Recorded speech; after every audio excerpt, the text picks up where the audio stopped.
The Sunday school lesson for May the 18th, 2025 is Worship is Restored. Ezra chapter 3, verses 1 through 6 and verses 10 through 13. Welcome, viewers and subscribers to my channel, The Backstory and More. I am Audrey. If you are interested in knowing what happens before each Sunday school lesson, you are at the right place because I will share the backstory, read the lesson text, and offer a brief lesson summary. Thank you so much for all that you do to help this channel grow one viewer and one subscriber at a time. A brief backstory.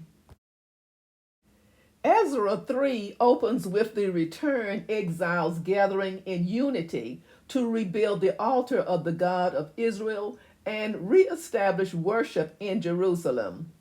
This moment follows the events of Ezra chapter 1 and 2, where King Cyrus of Persia issued a decree allowing the Jewish exiles to return home and rebuild the temple, and where a detailed list of those who responded to that call is recorded. With their journey complete and their numbers accounted for, the people now take their first faithful steps toward restoration, beginning not with walls or buildings, but with worship. Our backstory ends here, and our lesson begins with the next frame. Verse 1. When the seventh month came and the Israelites had settled in their towns, the people assembled together as one in Jerusalem. Verse 2. Then Joshua, son of Zodadak, and his fellow priests, and Zerubbabel, son of Shealtiel, and his associates began to build the altar of the God of Israel to sacrifice burnt offerings on it, in accordance with what is written in the law of Moses, the man of God. Verse 3. Despite their fear of the peoples around them, they built the altar on its foundation and sacrificed burnt offerings on it to the Lord, both the morning and evening sacrifices. Verses 4 through 5. Then, in accordance with what is written, they celebrated the festival of tabernacles with the required number of burnt offerings prescribed for each day. After that, they presented the regular burnt offerings, the new moon sacrifices, and the sacrifices for all the appointed sacred festivals of the Lord, as well as those brought as free will offerings to the Lord. Verse 6.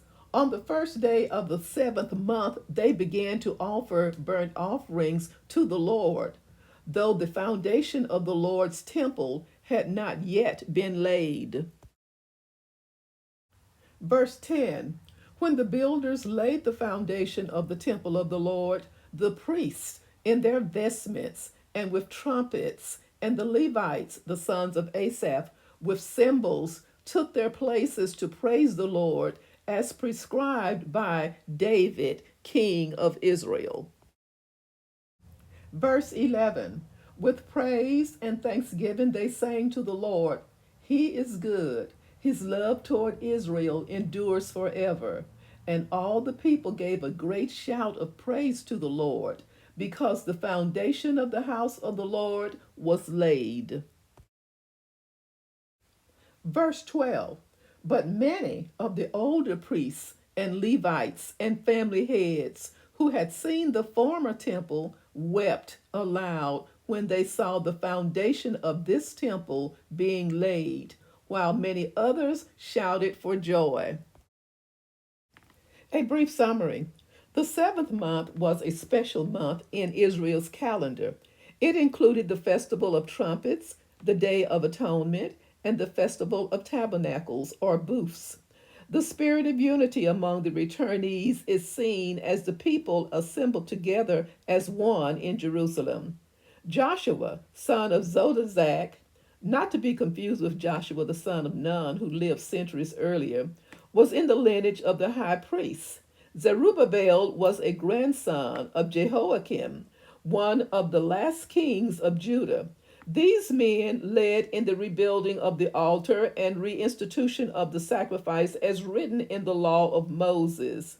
Despite their fear of the surrounding nations that resented Israel's return to Jerusalem, the returning Jews faithfully offered the morning and evening sacrifices.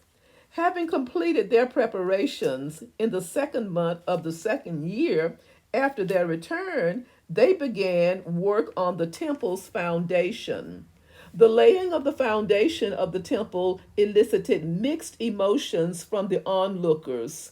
Some who had seen Solomon's temple prior to its destruction some 50 years earlier wept aloud at the sight.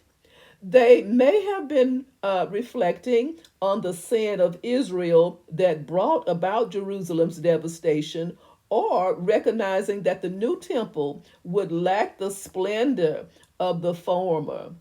Others, however, shouted for joy. Thank you so very much for listening. And remember, every Sunday at 1 o'clock, I release a new video for the upcoming Sunday school lesson. Thank you for all that you do to help me walk in my purpose.